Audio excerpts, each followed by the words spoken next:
बाकी ਜਿਹੜੇ ਉੱਥੇ ਬੈਠੇ ਮਰੀ ਜਾਂਦੇ ਆ ਉਹਨਾਂ ਨੂੰ ਸ਼ਹੀਦੀ ਦਾ ਦਰਜਾ ਦੇਈ ਜਾਂਦੇ ਆ। ਦੱਸੋ ਜਿਹੜਾ ਕੋਈ ਬਿਮਾਰੀ ਨਾਲ ਮਰ ਗਿਆ, ਜਿਹੜਾ ਕੋਈ ਉੱਥੇ ਬੈਠਾ ਕਿਸੇ ਨੂੰ ਦਿਲ ਦਾ ਦੌਰਾ ਪੈ ਗਿਆ, ਉਹ ਸ਼ਹੀਦ ਕਿਵੇਂ ਹੋ ਗਿਆ?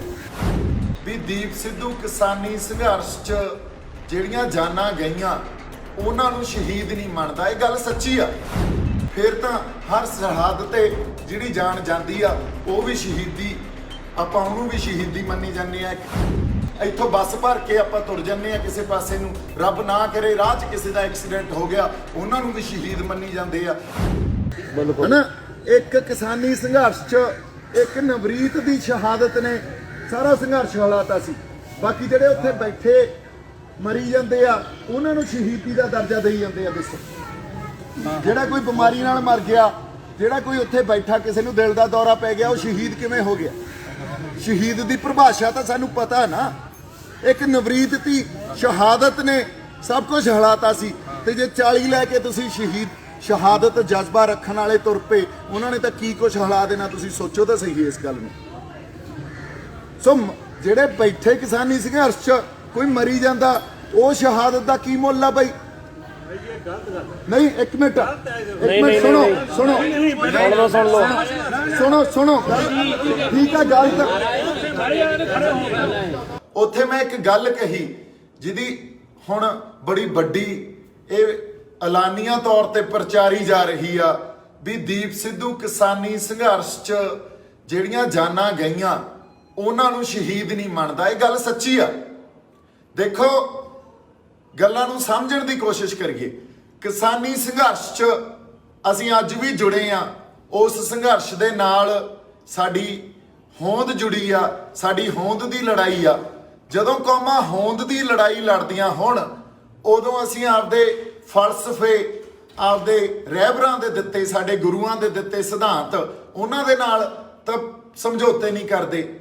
ਅਸੀਂ ਸ਼ਹਾਦਤ ਦੇ ਅਰਥਾਂ ਨੂੰ, ਜਿਹੜੀ ਉਹਦੀ ਪਾਕੀਜ਼ਗੀ ਆ, ਉਹਦੀ ਪਵਿੱਤਰਤਾ, ਸਾਨੂੰ ਇਹ ਪਤਾ ਸ਼ਹੀਦ ਕੌਣ ਹੁੰਦਾ। ਜਦੋਂ ਅਸੀਂ ਸ੍ਰੀ ਗੁਰੂ ਅਰਜਨ ਦੇਵ ਪਾਤਸ਼ਾਹ ਨੂੰ ਸ਼ਹੀਦਾਂ ਦਾ ਦਰਜਾ ਦਿੱਤਾ ਜਾਂ ਸ਼ਹੀਦਾਂ ਦਾ ਸਰਤਾਜ ਕਿਹਾ ਉਹਨਾਂ ਨੂੰ, ਸੋ ਸ਼ਹਾਦਤ ਦੀ ਪਰਿਭਾਸ਼ਾ ਤਾਂ ਸ੍ਰੀ ਗੁਰੂ ਅਰਜਨ ਦੇਵ ਪਾਤਸ਼ਾਹ ਨੇ ਸਾਨੂੰ ਸਮਝਾਤੀ। ਫਿਰ 9ਵੇਂ ਪਾਤਸ਼ਾਹ ਨੇ ਜਾਂ ਸਾਡੇ ਸ਼ਹੀਦ ਸਿੰਘਾਂ ਨੇ ਸਾਨੂੰ ਸ਼ਹਾਦਤ ਦੀ ਪਰਿਭਾਸ਼ਾ ਸਮਝਾਤੀ। ਉਹਦੀ ਪਾਕੀਜ਼ਗੀ ਤੇ ਉਹਦੀ ਪਵਿੱਤਰਤਾ ਕੀ ਹੈ ਸ਼ਹਾਦਤ ਦੀ, ਇਹ ਸਾਨੂੰ ਪਤਾ ਵੀ ਸਾਹਮਣੇ ਜੰਗ ਆ, ਇਹੋ ਜਿਹੀ ਜੰਗ ਆ ਜਿੱਥੇ ਸਿਰ ਦੇਣਾ ਪੈਣਾ, ਤੇ ਉੱਥੇ ਪਰਵਾਨੇ ਦੀ ਤਰ੍ਹਾਂ, ਜਿਵੇਂ ਕਿਸੇ ਬਲਦੀ ਲਾਟ 'ਚ ਪਰਵਾਨਾ ਜਾ ਕੇ ਅੰਦਰ ਆਪਦੀ ਜਾਨ ਦੇ ਦਿੰਦਾ, ਉਵੇਂ ਬਲਦੀ ਲਾਟ 'ਚ ਆਪਦੀ ਜਾ ਕੇ ਛਾਲ ਮਾਰਨੀ ਆ, ਤੇ ਉਹਨੂੰ ਤਾਂ ਆਪਾਂ ਸ਼ਹਾਦਤ ਦਾ ਦਰਜਾ ਦਿੱਤਾ ਜਾ ਸਕਦਾ।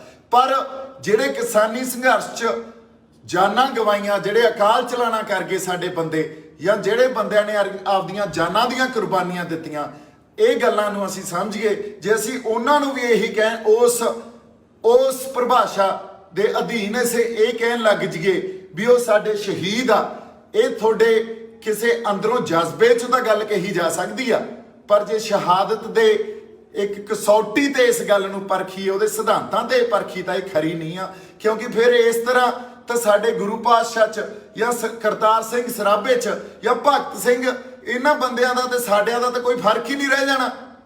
ਸੋ ਗੱਲ ਇਹ ਆ, ਅਸੀਂ ਅੰਦਰੋਂ ਇੱਕ ਜਜ਼ਬੇ ਦੇ ਆਧਾਰ ਤੇ ਤਾਂ ਸਾਰੀਆਂ ਉਹ ਜਾਨਾਂ ਨਾਲ, ਜਿਹੜੀਆਂ ਜਾਨਾਂ ਗਈਆਂ, ਜਿਹੜੇ ਕੁਰਬਾਨ ਕਰ ਗਏ ਆਪਦੇ ਆਪ ਨੂੰ ਕਿਸਾਨੀ ਸੰਘਰਸ਼ 'ਚ, ਜਾਂ ਉਹਨਾਂ ਦੇ ਪਰਿਵਾਰਾਂ ਨਾਲ ਜੁੜੇ ਹੋਏ ਆ। ਮੈਂ ਵੀ ਉਹਨਾਂ ਹੀ ਜੁੜਿਆ ਹੋਇਆ।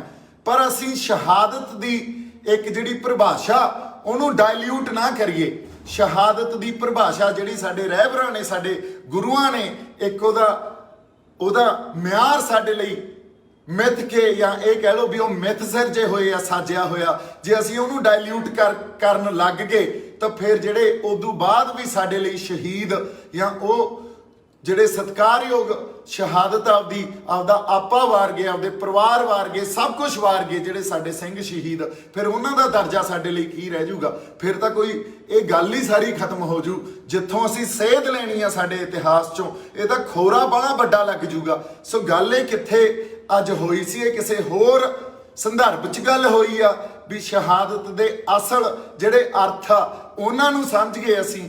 ਇਹ ਬੰਦੇ ਸਾਡੇ ਆਪਦੀਆਂ ਜਾਨਾਂ ਕੁਰਬਾਨ ਕਰ ਗਏ, ਇਹ ਜਾਨਾਂ ਕੁਰਬਾਨ ਕਰ ਗਏ, ਕਿਉਂਕਿ ਇਹਨਾਂ ਤੇ ਜਿਹੜਾ ਜ਼ੁਲਮ ਹੋਇਆ ਉਹ ਸਰਕਾਰਾਂ ਨੇ ਕੀਤਾ। ਉਹ ਹੁਣ ਦੀ ਇਸ ਮੌਜੂਦਾ ਬੀਜੇਪੀ ਸਰਕਾਰ ਨੇ ਉਹਨਾਂ ਦੇ ਜ਼ੁਲਮ ਦੇ ਕਰਕੇ ਇਹ ਜਾਨਾਂ ਕੁਰਬਾਨ ਕਰ ਗਏ। ਅਸੀਂ ਇਹਨਾਂ ਨੂੰ ਨਤਮਸਤਕ ਆ, ਇਹਨਾਂ ਦੇ ਲਈ ਵੀ ਸਾਡਾ ਸਿਰ ਝੁਕਦਾ ਜਿਹੜੇ ਆਪਦਾ ਆਪਾ ਵਾਰ ਗਏ। ਪਰ ਇਹਨਾਂ ਨੂੰ ਸ਼ਹੀਦੀ ਜਾਂ ਸ਼ਹਾਦਤ ਦੇ ਕਸੌਟੀ ਜਾਂ ਉਹਨਾਂ ਸਿਧਾਂਤਾਂ ਤੇ ਆਪਾਂ ਪਰਖੀਏ ਤਾਂ ਮੇਰੇ ਖਿਆਲ 'ਚ ਫਿਰ ਤਾਂ ਜਿਹੜੇ ਸਾਡੇ ਕਰਤਾਰ ਸਿੰਘ ਸਰਾਭੇ ਵਰਗੇ, ਭਗਤ ਸਿੰਘ ਵਰਗੇ, ਫਿਰ ਉਹਨਾਂ ਨੂੰ ਕਿੱਥੇ ਰੱਖਾਂਗੇ। ਕੋਈ ਤਾਂ ਯਾਰ ਫਰਕ ਰੱਖੀਏ ਆਪਾਂ ਇਹਨਾਂ ਗੱਲਾਂ 'ਚ।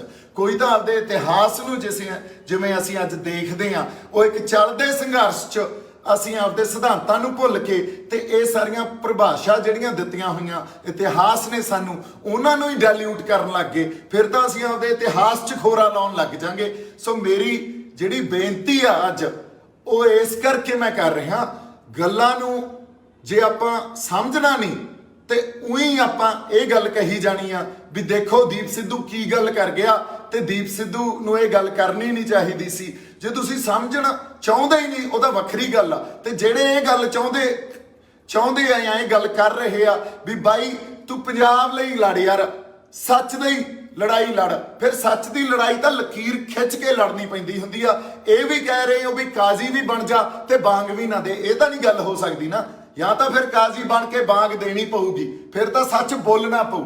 ਤੇ ਜੇ ਸੱਚ ਬੋਲਦੇ ਆ ਉਹ ਚੁੱਭਦਾ ਇੰਨਾ ਤੁਹਾਨੂੰ ਬਹੁਤ ਲੋਕਾਂ ਨੂੰ ਵੀ ਉਹ ਹੋਰ ਹੀ ਪਾਸੇ ਗੱਲ ਨੂੰ ਲੈ ਕੇ ਤੇ ਉਹਦੇ ਤੇ ਕੋਈ ਵਿਰੋਧ ਸ਼ੁਰੂ ਕਰ ਦਿੰਦੇ ਆ। ਦੇਖੋ ਮੇਰਾ ਤਾਂ ਬਹੁਤ ਵਿਰੋਧ ਹੋ ਗਿਆ, ਇਹਨਾਂ ਵਿਰੋਧਾਂ ਨਾਲ ਮੈਨੂੰ ਕੋਈ ਫਰਕ ਨਹੀਂ ਪੈਂਦਾ। ਹਰ ਵਿਰੋਧ ਮੈਨੂੰ ਹੋਰ ਤਾਕਤ ਦਿੰਦਾ ਤੇ ਉਸ ਤਾਕਤ ਦੇ ਨਾਲ ਅਕਾਲ ਪੁਰਖ ਵਾਹਿਗੁਰੂ ਨੂੰ ਨਤਮਸਤਕ ਹੋ ਕੇ ਮੈਂ ਫੇਰ ਆਪਦੇ ਰਾਹ ਤੇ ਤੁਰ ਪੈਣਾ। ਪਰ ਮੈਂ ਇਸ ਗੱਲ ਨੂੰ ਇਸ ਖਾਤਰ ਸੰਗਤ ਸਾਹਮਣੇ ਦੁਬਾਰਾ ਲੈ ਕੇ ਆਇਆ, ਸ਼ਹਾਦਤ ਦੇ ਅਰਥ, ਸ਼ਹੀਦੀ ਦੀ ਪਰਿਭਾਸ਼ਾ ਸਾਡੇ ਰਹਿਬਰਾਂ ਨੇ ਤੇ ਸਾਡੇ ਸਿੰਘ ਸ਼ਹੀਦਾਂ ਨੇ ਸਾਨੂੰ ਦਿੱਤੀ ਆ। ਉਹਨੂੰ ਅਸੀਂ ਖੋਰਾ ਨਾ ਲਾਈਏ, ਉਹਨੂੰ ਡਾਇਲਿਊਟ ਨਾ ਕਰੀਏ, ਉਹਦੇ ਅਰਥਾਂ ਨੂੰ ਸਮਝੀਏ। ਠੀਕ ਆ, ਜਿਹੜੀਆਂ ਜਾਨਾਂ ਗਈਆਂ ਉਹਨਾਂ ਨੂੰ ਵੀ ਅਸੀਂ ਸਜਦਾ ਕਰਦੇ ਆ, ਉਹ ਆਪਦੀਆਂ ਜਾਨਾਂ ਕੁਰਬਾਨ ਕਰ ਗਏ। ਫਿਰ ਤਾਂ ਹਰ ਸਰਹੱਦ ਤੇ ਜਿਹੜੀ ਜਾਨ ਜਾਂਦੀ ਆ ਉਹ ਵੀ ਸ਼ਹੀਦੀ, ਆਪਾਂ ਉਹਨੂੰ ਵੀ ਸ਼ਹੀਦੀ ਮੰਨੀ ਜਾਂਦੇ ਆ। ਇੱਕ ਨੇਸ਼ਨ ਸਟੇਟ ਤਾਂ ਉਹਨੂੰ ਸ਼ਹੀਦੀ ਮੰਨਦੀ ਆ, ਅਸੀਂ ਵੀ ਮੰਨੀ ਜਾਂਦੇ ਆ। ਫਿਰ ਤਾਂ ਪਤਾ ਨਹੀਂ ਇੱਥੋਂ ਬੱਸ ਭਰ ਕੇ ਆਪਾਂ ਤੁਰ ਜਾਂਦੇ ਆ ਕਿਸੇ ਪਾਸੇ ਨੂੰ, ਰੱਬ ਨਾ ਕਰੇ ਰਾਹ 'ਚ ਕਿਸੇ ਦਾ ਐਕਸੀਡੈਂਟ ਹੋ ਗਿਆ, ਉਹਨਾਂ ਨੂੰ ਵੀ ਸ਼ਹੀਦ ਮੰਨੀ ਜਾਂਦੇ ਆ। ਫਿਰ ਯਾਰ ਗੱਲ ਖੜੂ ਕਿੱਥੇ ਜਾ ਕੇ। ਸੋ ਇਸ ਕਰਕੇ ਜਿਹੜੇ ਇਤਿਹਾਸ ਨੇ ਸਾਨੂੰ ਸੇਧ ਦੇਣੀ ਆ, ਜਿਸ ਇਤਿਹਾਸ ਤੋਂ ਅਸੀਂ ਆਪਦੀ ਕੋਈ ਪ੍ਰੇਰਨਾ ਲੈਣੀ ਆ, ਉਹ ਸਿਧਾਂਤਾਂ ਤੋਂ ਅਸੀਂ ਪ੍ਰੇਰਨਾ ਲੈਣੀ ਆ, ਉਹਨਾਂ ਸਿਧਾਂਤਾਂ ਨੂੰ ਅੱਗੇ ਰੱਖ ਕੇ ਲੜਾਈਆਂ ਲੜਨੀਆਂ। ਜੇ ਅਸੀਂ ਉਹਨਾਂ ਨੂੰ ਹੀ ਖੋਰਾ ਲਾਉਣ ਲੱਗ ਗਏ ਫਿਰ ਤਾਂ ਬਾਈ ਜੀ ਗੱਲ ਹੀ ਨਹੀਂ ਖੜਨੀ ਕਿਤੇ। ਸੋ ਕਾਜ਼ੀ ਵੀ ਬਣ ਕੇ ਰਹੀਏ ਤੇ ਬਾਂਗ ਵੀ ਨਾ ਦਈਏ, ਇਹ ਨਹੀਂ ਹੋਇਆ ਜਾ ਸਕਦਾ। ਸੱਚ ਦੀ ਗੱਲ ਕਰਨੀ ਪਊ, ਸੱਚ ਦੀ ਗੱਲ ਖਾਤਰ ਇੱਥੇ ਇਸ ਰਾਹ ਤੇ ਖੜੇ ਆ ਤੇ ਇੱਥੇ ਤੁਰ ਰਹੇ ਆ। ਤੇ ਜੇ ਇਹ ਤੋਂ ਮੁਣਕਰ ਹੁਣ ਨੂੰ ਕਹਿ ਦੋਗੇ ਮੈਨੂੰ ਵੀ ਬਾਈ ਨੂੰ ਤੂੰ ਸੱਚ ਨਾ ਬੋਲ ਯਾਰ, ਕੋਈ ਨਹੀਂ ਜਿਵੇਂ ਚੱਲਦਾ ਚੱਲੀ ਜਾਣ ਦੇ, ਇਹ ਤਾਂ ਨਹੀਂ ਮੇਰੇ ਤੋਂ ਹੋਣਾ। ਇੰਨੀਆਂ ਕੁ ਗੱਲਾਂ ਅੱਜ ਤੁਹਾਡੇ ਨਾਲ ਰੂਬਰੂ ਹੋ ਕੇ ਕਰਨੀਆਂ ਸੀ। ਮੇਰੇ ਵੱਲੋਂ ਬਹੁਤ ਸਾਰਾ ਪਿਆਰ ਤੇ ਸਤਿਕਾਰ। ਜਿਉਂਦੇ ਵਾਸਤੇ ਰਹੋ ਹਮੇਸ਼ਾ। ਪੰਜਾਬ ਖਾਤਰ, ਸਾਡੀ ਮਿੱਟੀ ਖਾਤਰ ਤੇ ਸਾਡੇ ਲੋਕਾਂ ਖਾਤਰ ਅਸੀਂ ਖੜੇ ਆ ਤੇ ਆਈ ਲੜਾਈ ਲੜਦੇ ਰਹਾਂਗੇ।